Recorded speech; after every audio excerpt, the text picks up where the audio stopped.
What's going on, everybody? It's Joel here, and today we are doing the review of the Nike FreeXMetcon 2. So I was a huge fan of the original versions of the FreeXMetcon. I thought that they were easily one of the best training shoes from last year. They were better than pretty much anything Nike put out last year.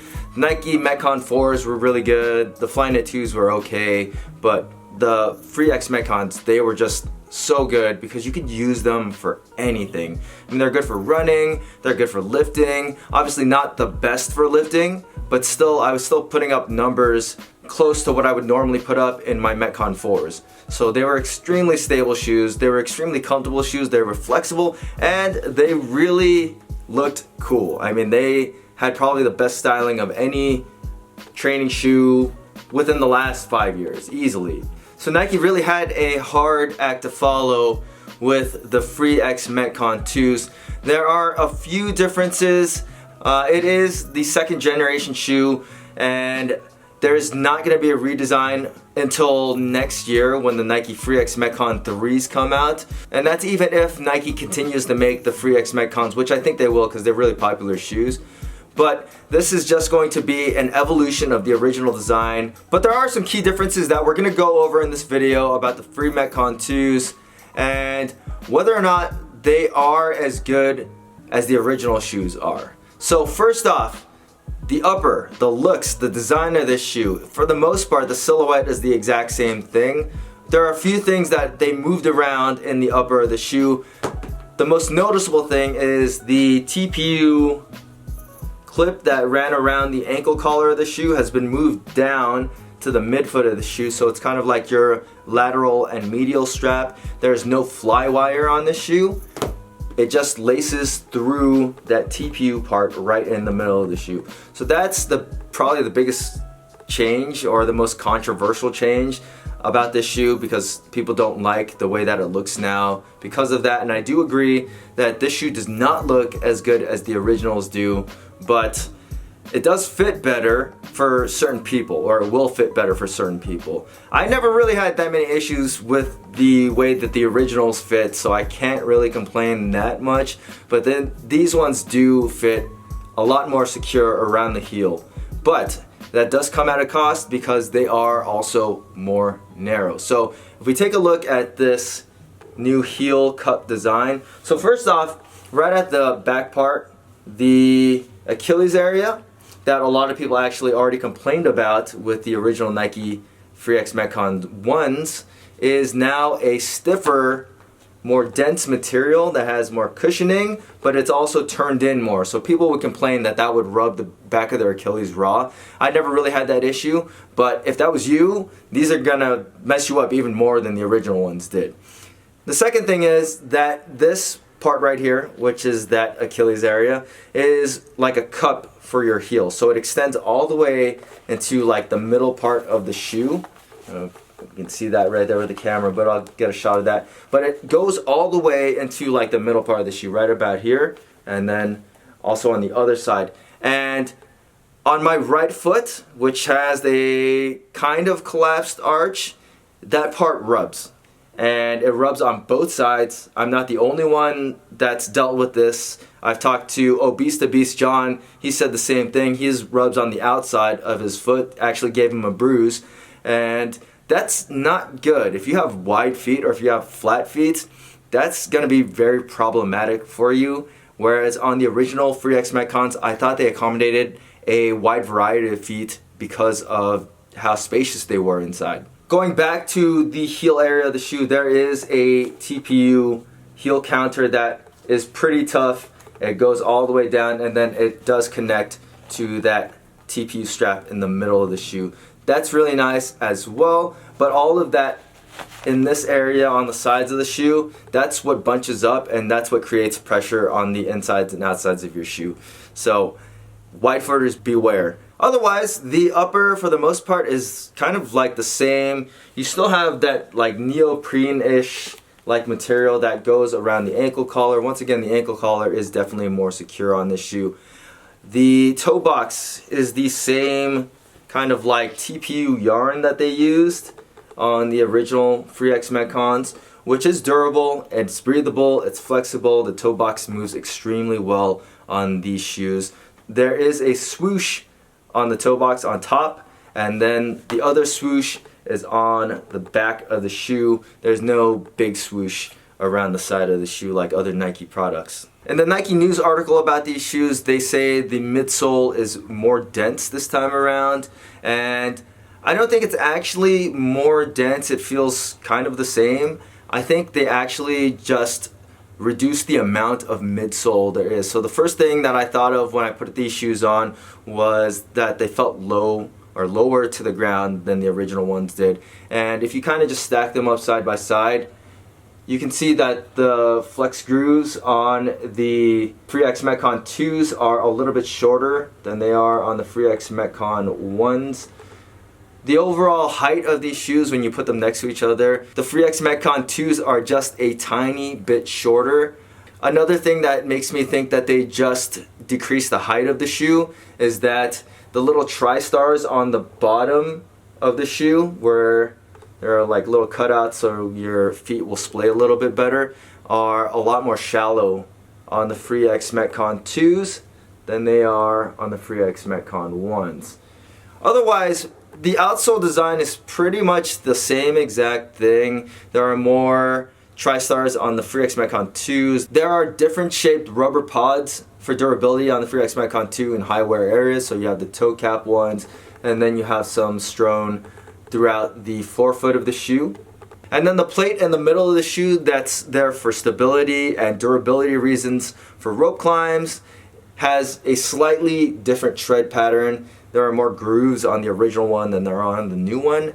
The heel, pretty much the same kind of design, still has those rubber pads for high wear areas for if you are a heel striker. The drop on these shoes is still 5 millimeters.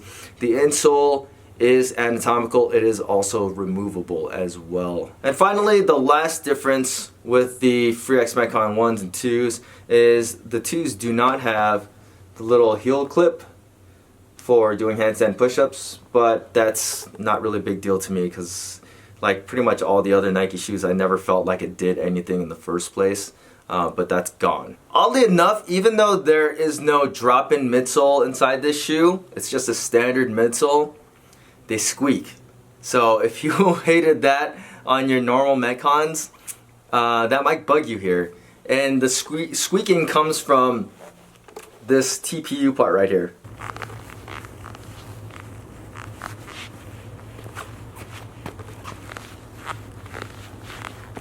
It is noticeable, so just a fair warning there. So for sizing, I would still recommend that you went with your normal training shoe size if you had like a normal or narrow shaped foot. But if you had a wider foot, you had collapsed arches, I would recommend that you probably go up half a size to just accommodate your foot in the FreeXMetcon 2s just because of the changes to the upper. The actual sizing of the shoe feels exactly the same to me. The length is pretty much the same. It might be a little bit shorter because of the thicker heel area, but otherwise I would personally just size them the same. I wear the same size 10 as I do in all of my other training shoes, my Metcon 1s, 2s, 4s, FreeXMetcons, Flyknit 3s, they're all a size 10. My Nano 8s are a size 10. So unless you had a wide foot, go with your normal training shoe size. Flexibility was the reason why the original FreeXMetcons were so freaking good. They were just comfortable to wear for anything, plyometric movements, burpees, double unders. They were easy on your feet.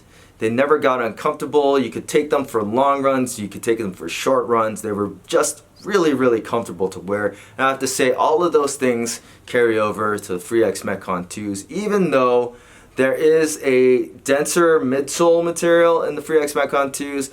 The forefoot area is still just as flexible as it was on the original shoes. These are just really easy shoes to wear around. Running in these shoes is excellent, though they do favor a forefoot strike. The transition from heel to toe, if you're a heel striker, is not that smooth because of that midfoot plate, but that's pretty easy to adjust to. Box jumps, rebounding is comfortable to do in these. Though the midsole is a little bit softer than it is on like Metcon 4s, the landings are still very stable in these shoes. The contact area with the ground is still very stable. Double unders, any kind of bounding movement, the toe box is just, I mean, it moves with your feet really, really well. Plyometric movements in these is excellent. Sure, there are like more cushioned shoes out there, but I feel like the FreeXMetcons are just overall just really comfortable, really flexible shoes. You could wear them daily and never get sick of wearing these shoes. So I highly recommend, if you're looking for like a flexible, comfortable training shoe, the FreeXMetcons are probably the best that you can get.